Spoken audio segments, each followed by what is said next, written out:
El rugido del Cummins era la única canción de cuna que Arturo González había conocido en 40 años. A sus 68, el asfalto de la Interestatal 10 era más hogar que cualquier casa de ladrillo y cemento.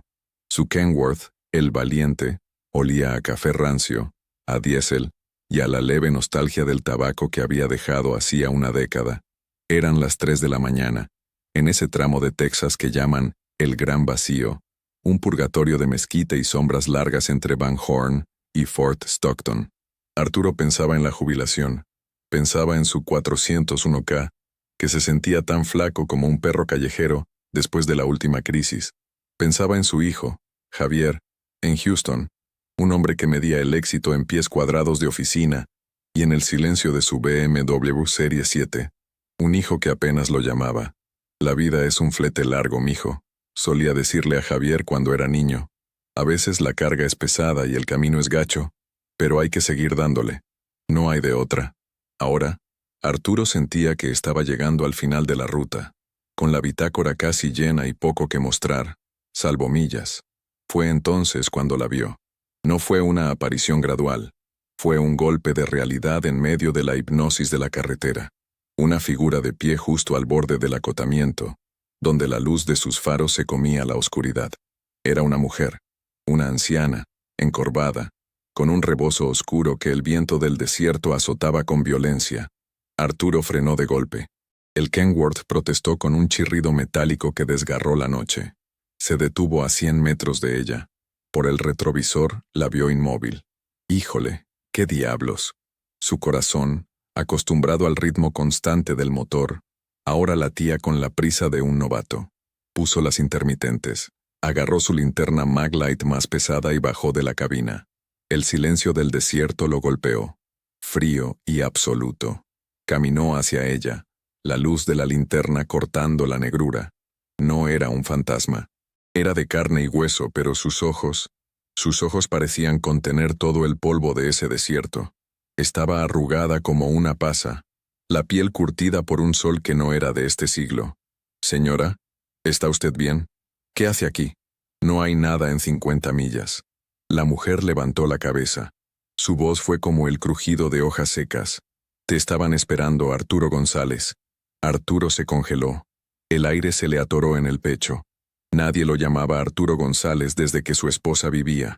Para el mundo era Artie. ¿Cómo sabe mi nombre? La mujer dio un paso hacia él, ignorando la luz en su cara. El coyote está en el gallinero. Se quiere robar la tierra que te sangró. El silencio. Arturo sintió un vértigo. El silencio. Ese nombre era un fantasma. El rancho de su padre en Sonora. Un pedazo de tierra seco que no había visto en 40 años, desde que cruzó la frontera con nada más que su licencia de chofer y la promesa de volver. No sé de qué habla, señora. Ese lugar, eso ya ni debe existir. Existe, afirmó ella, con una certeza que helaba, y vale más que tu vida. Mateo te está robando el alma. El coyote siempre roba lo que no sembró. No dejes que te quiten el silencio. Ve, recupera lo que es tuyo. La sangre llama. Arturo, un hombre práctico que creía en la presión de los neumáticos y en la palabra dada, se sintió desarmado. Era una locura. Una bruja en la carretera. ¿Quién es usted? Soy la memoria que abandonaste, dijo ella. Se dio la vuelta y comenzó a caminar hacia el desierto, alejándose de la carretera. Espere, señora. No puede irse así. Hay víboras, coyotes. Él la siguió unos pasos, pero ella se movió con una agilidad imposible. En un parpadeo, la oscuridad se la tragó. Arturo se quedó solo, el haz de su linterna barriendo el mezquite vacío. Regresó al camión, temblando, no de miedo, sino de una confusión profunda. ¿Había sido real? Se sentó en la cabina y vio sus manos en el volante. Manos callosas, manchadas de grasa, manos de un hombre que había trabajado duro, y de pronto, sintió una rabia que no sabía que guardaba. El coyote está en el gallinero. Se refería a Mateo, su primo, el que se había quedado en Sonora. Arturo agarró su radio. Aquí, Artie. Voy a necesitar un relevo en Fort Stockton. Asunto familiar. Urgente. Su vida, esa larga carretera recta, acababa de tomar una curva que no venía en ningún mapa. Arturo no durmió. Dejó el Valiente en el patio de la compañía en Fort Stockton. Tomó un autobús a El Paso y cruzó el puente hacia Juárez, algo que no hacía en una década. El olor a carbón y a pan dulce lo golpeó. Era el olor de la infancia. Desde ahí, llamó a su tía Lupita en Arizpe, Sonora. La llamada fue difícil. La conexión fallaba. Pero la voz de su tía, aunque frágil, fue clara. Arturito, mijo, qué milagro. ¿Pues dónde andabas? Creíamos que ya te habías hecho gringo del todo. Arturo fue directo. ¿Qué sabe del silencio, tía? Hubo un silencio largo en la línea. Ay, mijo, ese lugar. Tu primo Mateo. ¿Qué pasa con Mateo? Pues anda diciendo que como tú nunca regresaste, que abandonaste tus derechos, que él ha pagado las contribuciones. Anda moviendo papeles en Hermosillo. Dice que va a vender. ¿Vender? ¿Vender qué? Es un pedregal. Eso dice él, pero anda muy deprisa. La semana pasada trajo unos ingenieros, güeros, hablaban inglés, andaban midiendo. Mateo ahora se pasea como si fuera el dueño de todo. Trae camioneta nueva, y dice que pronto se muda a una mansión con chef privado en la capital. Las palabras de la anciana resonaron. Vale más que tu vida. Arturo sintió la sangre hervir. No era por el dinero, era por la tierra. Era el legado de su padre. Un hombre no es nada sin sus raíces, le había dicho su viejo. Un hombre que olvida de dónde viene, no sabe a dónde va. Arturo se había pasado 40 años yendo a todas partes, sin darse cuenta de que no iba a ningún lado. Tía, dijo con voz firme, voy para allá. No deje que Mateo firme nada. Dígale que voy en camino. Colgó y se quedó mirando el bullicio de Juárez. Necesitaba un plan. Esto no era solo una disputa familiar. Era una batalla legal. Y él era solo un camionero. Su mente se fue a Houston, a Javier. Su hijo entendía de números, de leyes, de papeles. Era analista financiero en una de esas firmas que ocupan edificios de cristal. Arturo tragó saliva. Odiaba pedir ayuda, especialmente a su hijo, quien parecía avergonzarse de su origen humilde. Pero esto era más grande que su orgullo. Marcó el número. La voz de Javier sonó distante, apresurada como siempre. Dad, what's up? I'm in the middle of something. Javier, necesito tu ayuda. Estoy en una reunión, papá. ¿Es sobre dinero? ¿El camión? Es sobre el silencio. Silencio al otro lado. ¿El silencio? ¿Ese rancho del abuelo? ¿Qué con eso? Arturo explicó lo que sabía. El intento de Mateo de vender los ingenieros. Javier, ese coyote me quiere robar. Me quieren quitar lo que me dejó tu abuelo. Javier suspiró. Se oía el tecleo de fondo. Dad, listen. Es probablemente un pedazo de tierra sin valor. ¿No tienes ya suficientes problemas con tu jubilación? Déjalo ir. A veces hay que cortar las pérdidas. Te mando algo de dinero si es lo que necesitas. Ahora en serio, tengo que colgar. Y colgó. Arturo se quedó con el teléfono en la mano. El pitido de la línea muerta resonando en su oído. Fue un dolor más agudo que el frío del desierto. Su hijo, su propia sangre, lo había descartado como a un mal negocio. Cortar las pérdidas.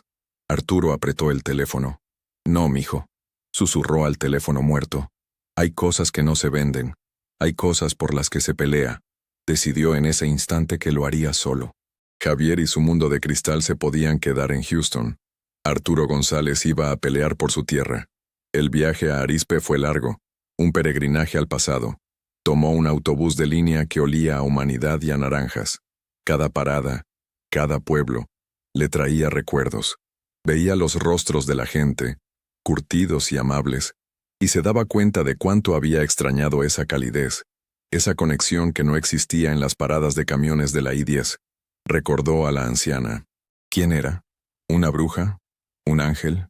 ¿O simplemente la voz de su propia conciencia? La memoria que abandonaste. Tenía razón. Había abandonado su memoria. Llegó a Arizpe al atardecer. El pueblo estaba igual, pero más cansado. Las mismas calles de tierra, la misma iglesia con la pintura descarapelada. Se hospedó en la única posada del pueblo, un lugar limpio pero austero. Lo primero que hizo fue buscar a su tía Lupita. La encontró en su pequeña casa de adobe, regando sus geranios. El abrazo fue largo, cargado de décadas de ausencia. «Estás viejo, Arturo. dijo ella con una sonrisa. Tú también, tía. Esa noche, comiendo frijoles con chile que le supieron a Gloria, ella le contó todo. Mateo se había vuelto el cacique del pueblo. Se había enriquecido de formas misteriosas. Había prestado dinero con intereses altísimos. Se había quedado con tierras de gente que no podía pagar. Es un coyote, como dijiste, confirmó Lupita. Y lo del silencio, no es por la tierra, mijo. Es por el agua. O eso dicen. ¿Agua? Si ese lugar es un secarral. Pues dicen que los ingenieros esos buscaban algo en el subsuelo. Un pozo profundo. O quizás minerales. Mateo no suelta prenda, pero se siente dueño del mundo. Al día siguiente, Arturo caminó hacia el silencio. Estaba a las afueras del pueblo. La casa de adobe de su padre estaba en ruinas. El techo se había vencido. Los corrales eran solo varas podridas. Pero la tierra seguía ahí. Olía a orégano silvestre y a polvo. Arturo se arrodilló y tomó un puñado. Era suya. Sintió una conexión que lo sacudió. En ese momento, una camioneta de lujo, una Ford Lobo último modelo, frenó levantando polvo. Era Mateo, gordinflón, con botas de piel de avestruz y un reloj de oro que brillaba bajo el sol. Primo, Arturo, qué milagro, dijo con una sonrisa falsa que no le llegaba a los ojos. Me dijo mi tía que venías. ¿Qué andas haciendo aquí en mis tierras? No son tus tierras, Mateo. Son mías. Son de mi padre. Mateo soltó una carcajada. Primo, por favor. Tú te fuiste. El que se va a la villa pierde su silla. Yo he pagado las contribuciones por 30 años. Esta tierra es mía por derecho. Pero mira, como somos familia, te doy algo. $10,000. Para tus chicles. Te regresas a Texas y todos contentos. No estoy aquí para vender, Mateo. Estoy aquí para reclamar lo que es mío. La cara de Mateo se endureció. No seas pendejo, Arturo. Esos papeles tuyos no valen nada. Aquí las cosas han cambiado. Yo tengo los contactos. Tengo al presidente municipal en mi bolsa. Lárgate. No te quiero ver aquí. Esta venta es cosa grande. ¿Qué venta, Mateo? ¿Qué encontraron los gringos? Eso no es de tu incumbencia. Es mi trato. Y no vas a venir tú, un pinche trailero mugroso, a quererme aguar la fiesta. Mateo se subió a su camioneta. Tienes hasta mañana para aceptar mi oferta. Si no, te saco del pueblo a patadas. La camioneta arrancó, dejando a Arturo cubierto de polvo. La rabia inicial se había convertido en una determinación fría. Trailero mugroso. Arturo miró sus manos. Estas manos habían movido millones de dólares en mercancía por todo Estados Unidos. Habían trabajado honestamente. Y ahora, este ladrón venía a insultarlo. Arturo se dio cuenta de que Javier y Mateo eran parecidos.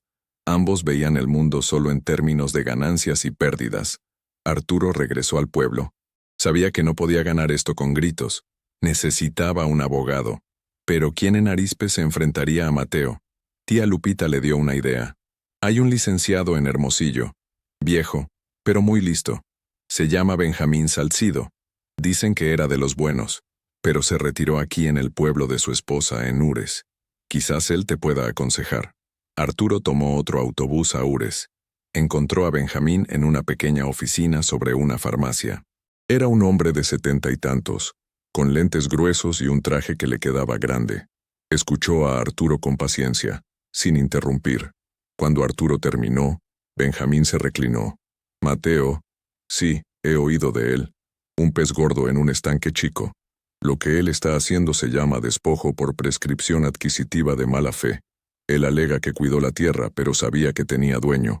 El problema, Arturo, es probarlo. Y él tiene dinero. El dinero compra jueces, compra testigos.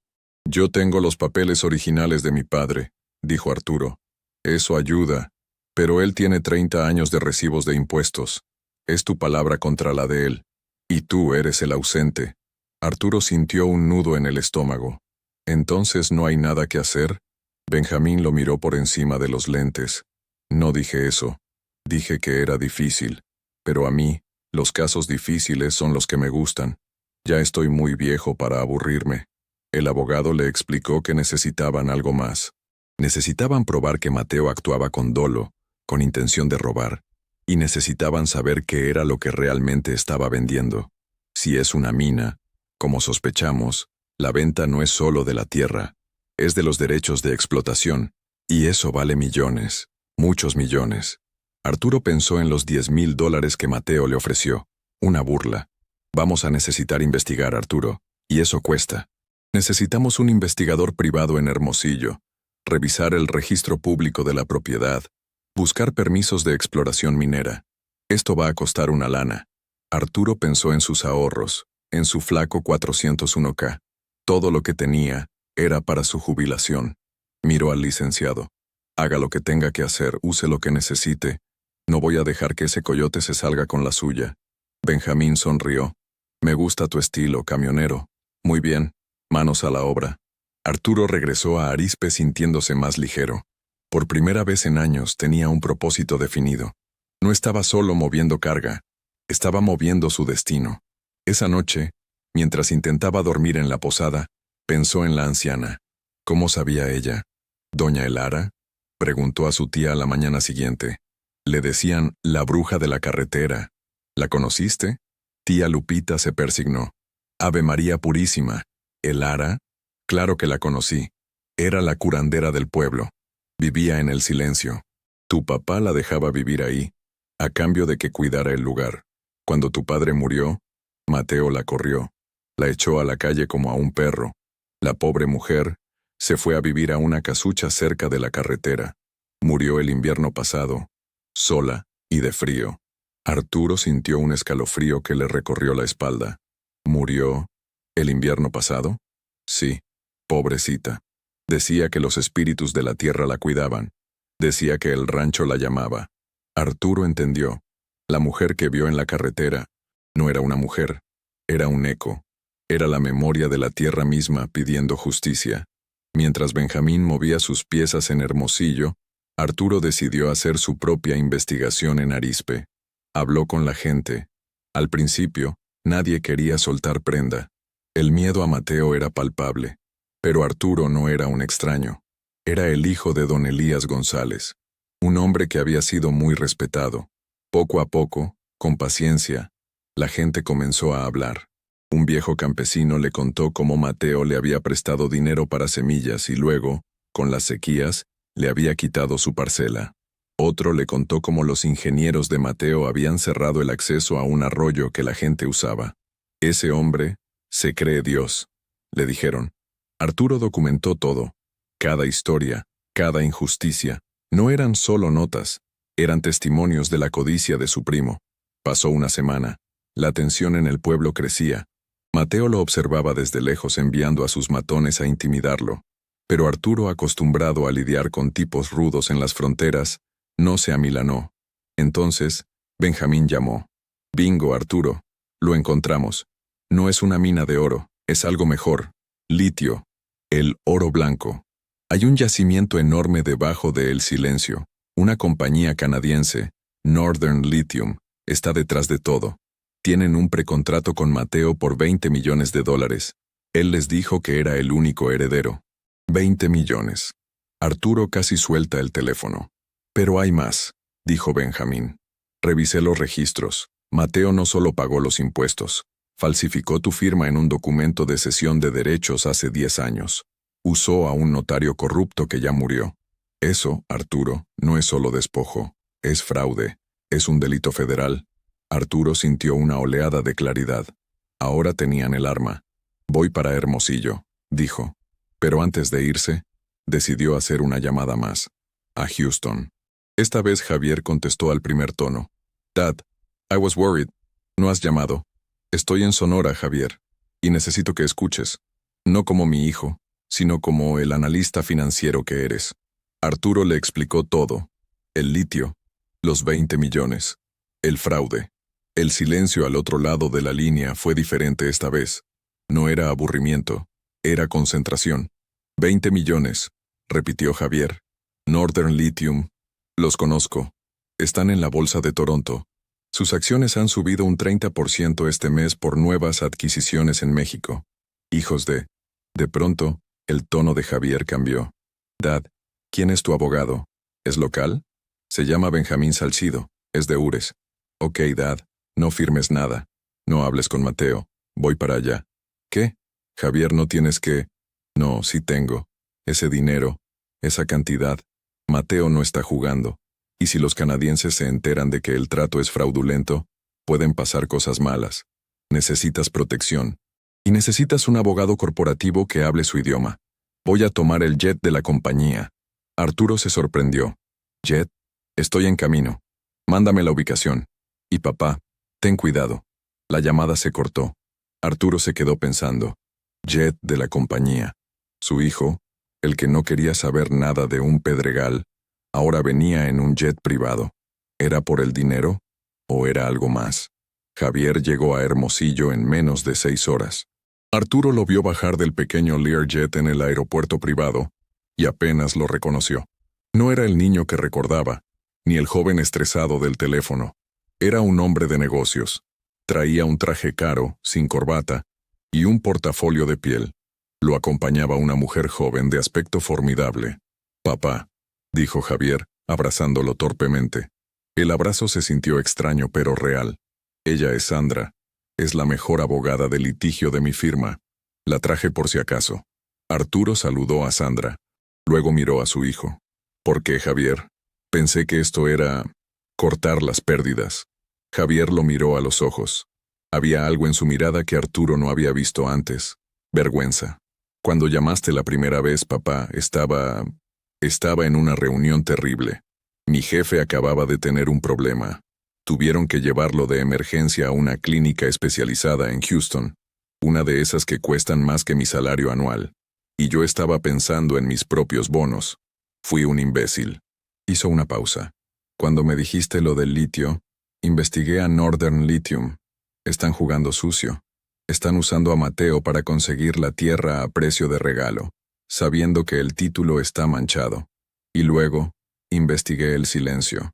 Busqué los registros de tu padre». Javier sacó su tablet. Abuelo Elías no era un simple ranchero. Era inteligente. Registró los derechos de agua y minerales a su nombre en 1950, mucho antes de que fuera común. Esos derechos pasaron a ti. Mateo no solo te está robando la tierra, te está robando un tesoro. Javier guardó la tablet. Y vi tus finanzas, las que me diste acceso hace años para el retiro. Papá, estás casi en quiebra. Has estado trabajando 40 años y apenas tienes para vivir. Y yo me he estado quejando porque mi bono no era suficiente para comprar el bolso Chanel que mi esposa quería para su cumpleaños. Las palabras salieron con amargura. Él te insultó, papá. Te llamó trailero mugroso.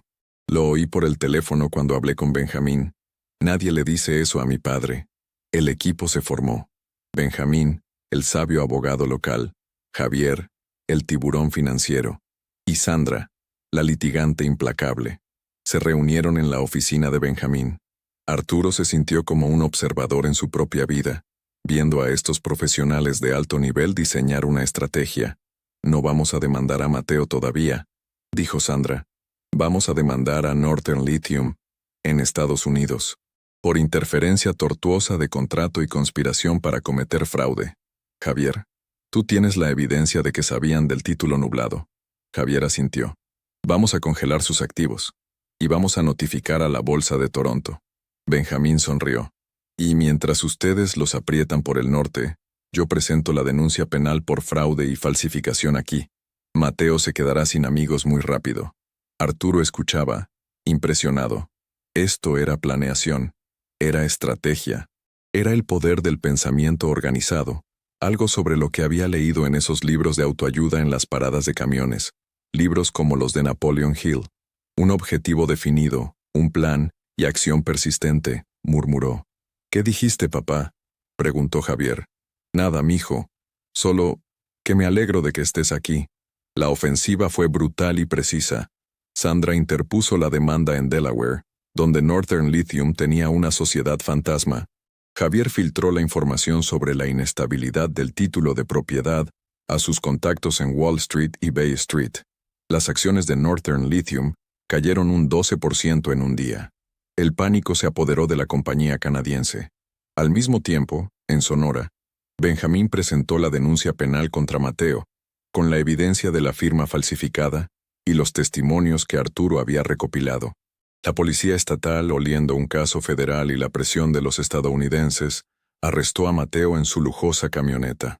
La noticia corrió como pólvora en Arizpe. El cacique había caído. Los abogados de Northern Lithium llamaron a Javier. Estaban furiosos, pero ahora, asustados. Querían un acuerdo. No hay acuerdo, dijo Javier por el altavoz, con Arturo y Benjamín escuchando. Ustedes trataron de robarle a mi padre. Intentaron aprovecharse de un hombre de la tercera edad, un trabajador honesto. Ahora, vamos a la corte. Sabían que era un farol, pero uno muy bueno. La compañía no podía permitirse un escándalo de fraude internacional. Pidieron una reunión. Se reunieron en un hotel de lujo en Polanco, en la Ciudad de México. Un mundo de cristal y acero que a Arturo le recordaba la oficina de su hijo. Los ejecutivos canadienses eran arrogantes, pero sus abogados estaban pálidos. Señor González, dijo el CEO, ha habido un terrible malentendido. Confiamos en el señor Mateo. Ahorren saliva, interrumpió Sandra. Sabemos que sabían. Tenemos los correos electrónicos. Los ejecutivos palidecieron aún más. Javier tomó la palabra.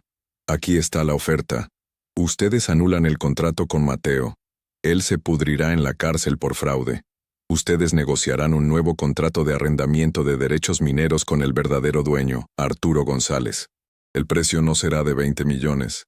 Será de 120 millones de dólares más el 3% de regalías sobre la extracción neta. El CEO casi se atraganta. Eso es una locura. Es un robo. No, dijo Arturo, hablando por primera vez. Su voz era tranquila, pero tenía el peso de sus 68 años. Robo es lo que ustedes y mi primo intentaron hacer.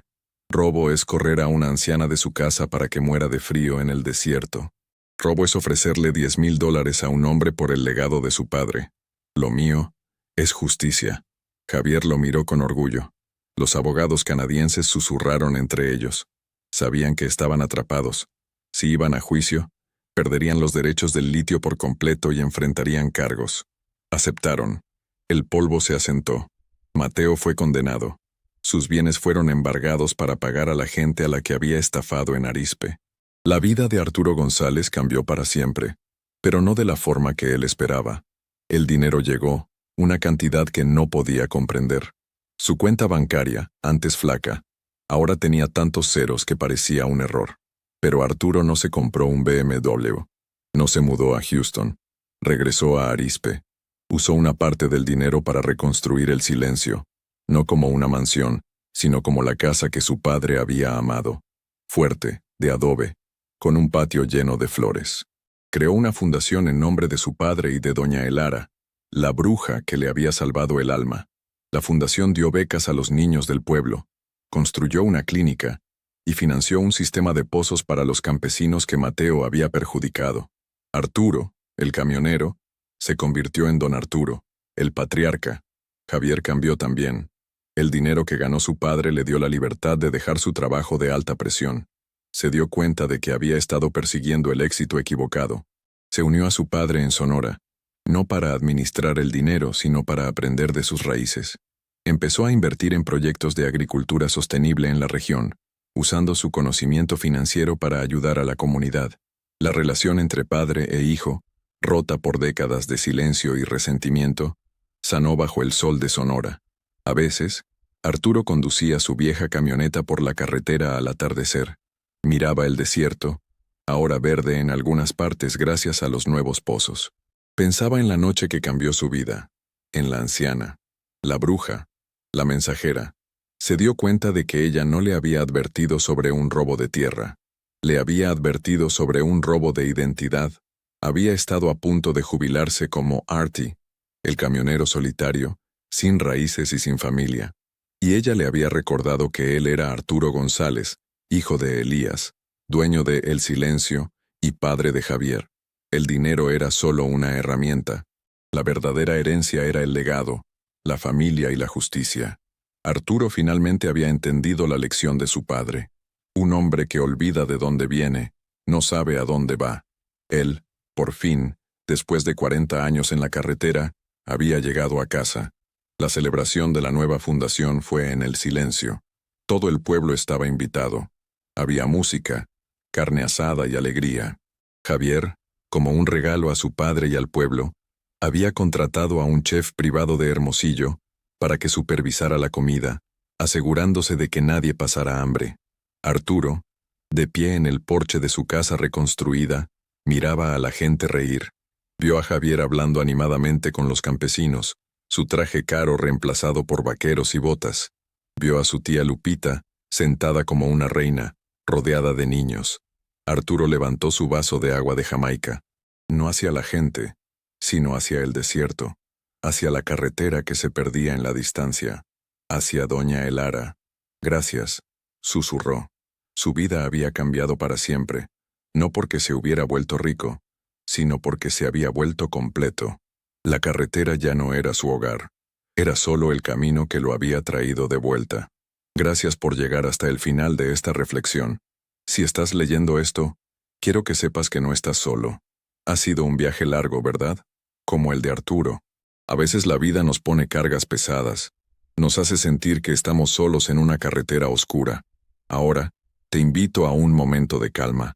Te pido que me dejes un comentario. Cuéntame, ¿qué parte de la historia de Arturo te tocó más? ¿Alguna vez te has sentido traicionado por alguien cercano? Me ayuda mucho saber qué piensas, y tus ideas me dan fuerza para seguir creando estas historias para ti. Dime también de qué ciudad o país me estás escuchando. Me encanta saber hasta dónde viajan nuestras palabras. Y si te gustó este relato, por favor sigue el canal. Es la mejor forma de apoyarme y de no perderte la próxima historia. Como agradecimiento por quedarte conmigo hasta el final, como un abrazo de mi parte, he dejado fijado en el primer comentario unas recetas que me gustan mucho, un té especial para calmar los nervios y unos dulces de membrillo sin azúcar, para esos momentos en que necesitamos algo bueno sin hacernos daño. Es un pequeño regalo de corazón. Gracias por tu tiempo. Que Dios te proteja a ti y a tu familia en cada kilómetro de su camino. Ten fe, todo va a estar bien.